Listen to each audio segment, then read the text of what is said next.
Chapter 47. Amalickiah uses treachery, murder, and intrigue to become king of the Lamanites. The Nephite dissenters are more wicked and ferocious than the Lamanites. Now we will return in our record to Amalickiah and those who had fled with him into the wilderness. For behold, he had taken those who went with him, and went up in the land of Nephi among the Lamanites, and did stir up the Lamanites to anger against the people of Nephi, insomuch that the king of the Lamanites sent a proclamation throughout all his land among all his people, that they should gather themselves together again to go to battle against the Nephites.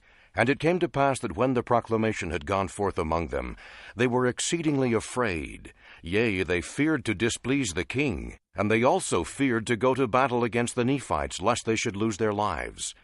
And it came to pass that they would not, or the more part of them would not, obey the commandments of the king. And now it came to pass that the king was wroth because of their disobedience. Therefore he gave Amalickiah the command of that part of his army which was obedient unto his commands, and commanded him that he should go forth and compel them to arms. Now behold, this was the desire of Amalickiah, for he being a very subtle man to do evil, therefore he laid the plan in his heart to dethrone the king of the Lamanites. And now he had got the command of those parts of the Lamanites who were in favor of the king. And he sought to gain favor of those who were not obedient. Therefore he went forward to the place which was called Onidah, for thither had all the Lamanites fled. For they discovered the army coming, and supposing that they were coming to destroy them, therefore they fled to Onidah, to the place of arms. And they had appointed a man to be a king and a leader over them, being fixed in their minds with a determined resolution that they would not be subjected to go against the Nephites. And it came to pass that they had gathered themselves together upon the top of the mount which was called Antipas, in preparation to battle. Now it was not Amalickiah's intention to give them battle according to the commandments of the king, but behold, it was his intention to gain favor with the armies of the Lamanites, that he might place himself at their head, and dethrone the king, and take possession of the kingdom. And behold, it came to pass that he caused his army to pitch their tents in the valley which was near the mount Antipas. And it came to pass that when it was night, he sent a secret embassy into the mount Antipas, desiring that the leader of those who were upon the mount, whose name was Lamanites, that he should come down to the foot of the mount, for he desired to speak with him. And it came to pass that when Lamanites received the message, he durst not go down to the foot of the mount. And it came to pass that Amalickiah sent again the second time, desiring him to come down. And it came to pass that Lamanites would not, and he sent again the third time.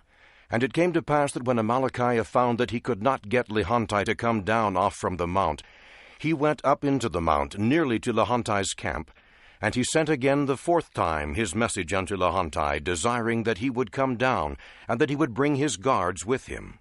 And it came to pass that when Lamanites had come down with his guards to Amalickiah, that Amalickiah desired him to come down with his army in the night time, and surround those men in their camps over whom the king had given him command, and that he would deliver them up into Lamanites' hands, if he would make him, Amalickiah, a second leader over the whole army. And it came to pass that Lamanites came down with his men, and surrounded the men of Amalickiah, so that before they awoke at the dawn of day, they were surrounded by the armies of Lamanites. And it came to pass that when they saw that they were surrounded, they pled with Amalickiah that he would suffer them to fall in with their brethren, that they might not be destroyed. Now this was the very thing which Amalickiah desired. And it came to pass that he delivered his men contrary to the commands of the king. Now this was the thing that Amalickiah desired, that he might accomplish his designs in dethroning the king. Now it was the custom among the Lamanites, if their chief leader was killed, to appoint the second leader to be their chief leader. And it came to pass that Amalickiah caused that one of his servants should administer poison by degrees to Lamanites, that he died. Now when Lamanites was dead, the Lamanites appointed Amalickiah to be their leader and their chief commander. And it came to pass that Amalickiah marched with his armies, for he had gained his desires, to the land of Nephi, to the city of Nephi, which was the chief city. And the king came out to meet him with his guards, for he supposed that Amalickiah had fulfilled his commands, and that Amalickiah had gathered together so great an army to go against the Nephites to battle. But behold, as the king came out to meet him, Amalickiah caused that his servants should go forth to meet the king. And they went and bowed themselves before the king as if to reverence him because of his greatness. And it came to pass that the king put forth his hand to raise them, as was the custom with the Lamanites, as a token of peace, which custom they had taken from the Nephites. And it came to pass that when he had raised the first from the ground, behold, he stabbed the king to the heart, and he fell to the earth.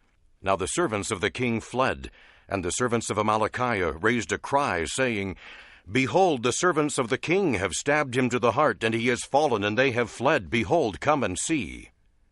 And it came to pass that Amalickiah commanded that his army should march forth and see what had happened to the king.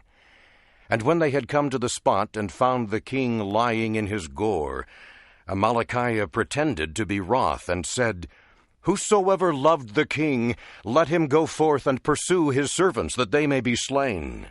And it came to pass that all they who loved the king, when they heard these words, came forth and pursued after the servants of the king.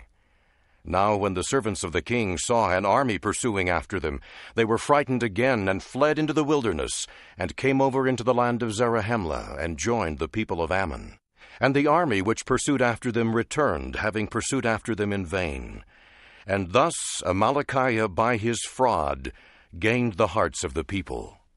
And it came to pass on the morrow he entered the city Nephi with his armies, and took possession of the city.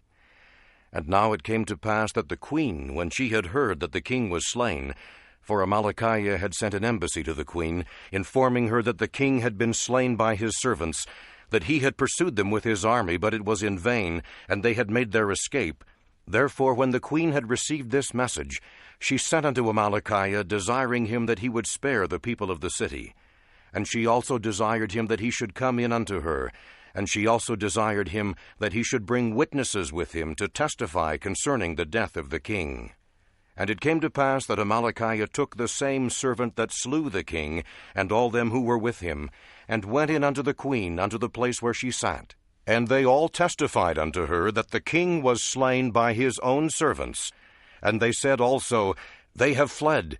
Does not this testify against them? And thus they satisfied the queen concerning the death of the king.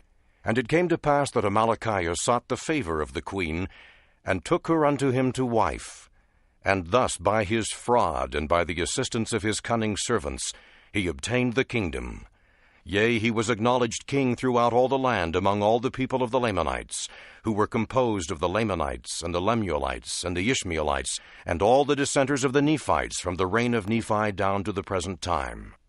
Now these dissenters, having the same instruction and the same information of the Nephites, yea, having been instructed in the same knowledge of the Lord, nevertheless it is strange to relate, not long after their dissensions they became more hardened and impenitent, and more wild, wicked, and ferocious than the Lamanites, drinking in with the traditions of the Lamanites, giving way to indolence and all manner of lasciviousness, yea, entirely forgetting the Lord their God.